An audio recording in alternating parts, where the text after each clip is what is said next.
آپ اپنے لہجے کو بہتر بنا سکتے ہیں۔ بس میری گفتگو کا خلاصہ یہی ہے کہ اللہ تعالیٰ ہمیں زبان کا صحیح استعمال عطا فرمائے، ورنہ یہ زبان کی سختیاں اور اس کی کڑواہٹ ہمیں دوزخ میں بھی لے جاتی ہے، دوزخ تک لے جا سکتی ہے۔ اللہ تعالیٰ اس کی مکاریاں، اس کی عیاریاں اور اس کی شرانگیزیوں سے ہم سب کی حفاظت فرمائے۔ ساتھ میں یہ بھی میں بتا دوں، وہ زبان پاک نہیں بولتی، وہ زبان پاک نہیں بولتی جو حلال نہیں کھاتی۔ یہ بھی بزرگوں نے فرمایا ہے، یہ زبان پاک نہیں بولتی جو حلال نہیں کھاتی، اسی سے ہر کچھ گزرتا ہے، اندر پیٹ میں جاتا ہے۔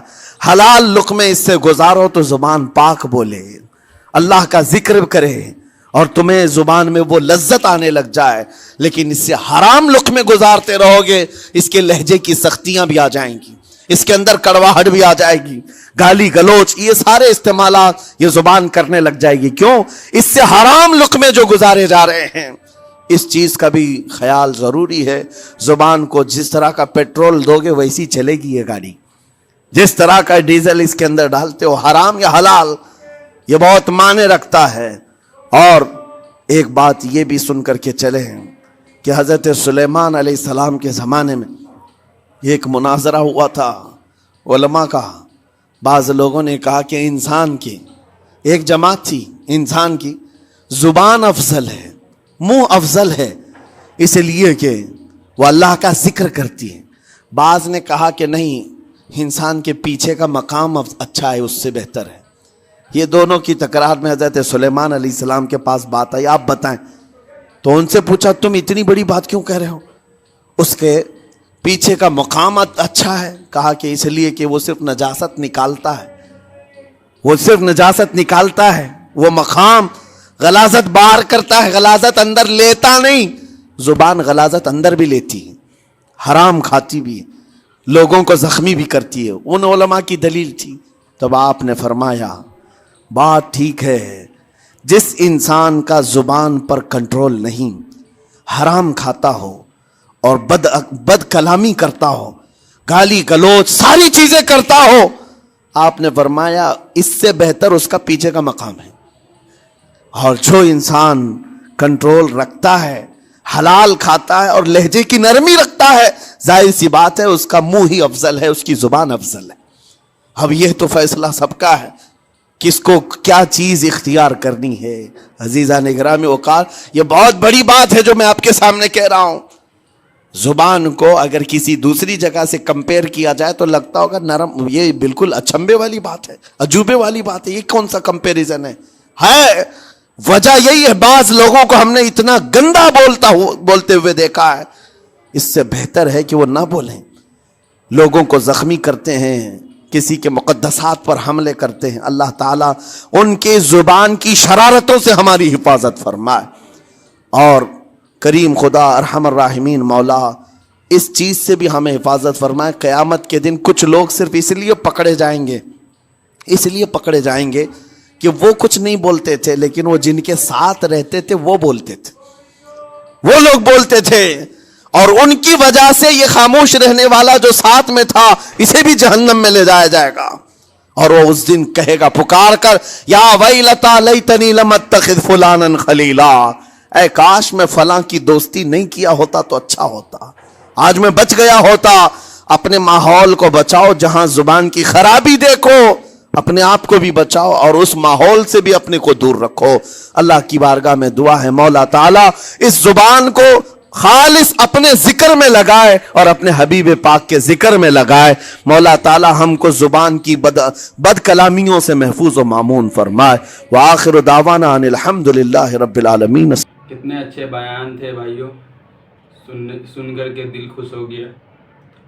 ہمیں چاہیے کہ اس پہ جو ہے نا تھوڑا سا بھی سمجھ میں آیا ہو تو اس پہ عمل کرنے کا کوشش کرے، اور اس کو جو ہے نا اپنے گھروں کے اندر استعمال کرے۔ بچوں کو خاص طر جو ہے نا سکھانا چاہیے کہ کیسے بات کرنی ہے، کیونکہ بچے جو ہے نا بڑھتے رہتے تو اس کے حساب سے اس کو کی تہذیب جو ہے نا اس کو گھر سے ہی ملتا ہے۔ تو اسی لیے سب سے پہلے بچوں کو سکھائیں اور اسے اچھی اچھی باتیں بتائیں، تاکہ بڑے ہونے کے بعد جو ہے، کیونکہ اکثر لوگوں کو تکلیف پہنچتی ہے زبان سے ہی، چاہے وہ اپنا ہو یا کوئی باہر کا بندہ کسی سے بھی بات کرنے کے درمیان ہی جو ہے نا تکلیف پہنچتی ہے. تو اس لیے کوشش کرے، ہر انسان کو چاہیے یہ کہ اپنے اپنے طریقے سے اخلاق کے ساتھ کسی سے بھی باتیں کرے. جو ذرا سا بھی پسند آئی ہو دوستو تو ویڈیو کو لائک کرے، شیئر کرے اور کمنٹ کرنا تو نہ بھولے.